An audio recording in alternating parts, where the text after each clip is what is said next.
Nosotros saltamos de noche en noche, de labio en labio, de nube en nube. Nosotros reconocemos la muerte sobre nuestras manos.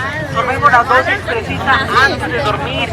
Tomamos pequeñas cucharadas de muerte a diario para al final no tener que tragarla toda de un solo golpe. Pobres, pobres de ustedes que no saben morir.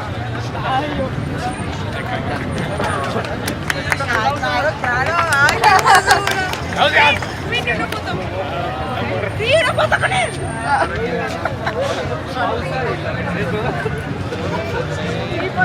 Este es un texto de Eduardo Lizalde. Que tanto y tanto amor se pudra, oh dioses, que se pierda tanto increíble amor, que nada quede, amigos, de esos mares de amor, de esas verduras pobres de las eras que las vacas devoran, lamiendo el otro lado del césped, lanzando a nuestros pastos las manadas de hidras y langostas de sus lenguas calientes.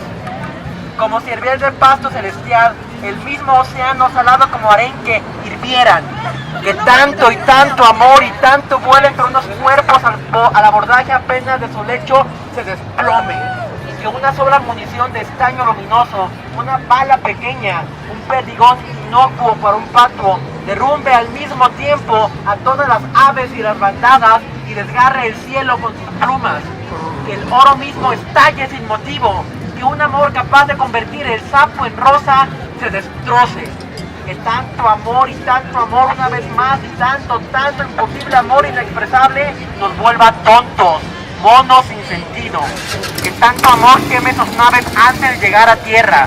Es esto, dioses, poderosos amigos, perros, niños, animales domésticos, señores, lo que duele. Gracias.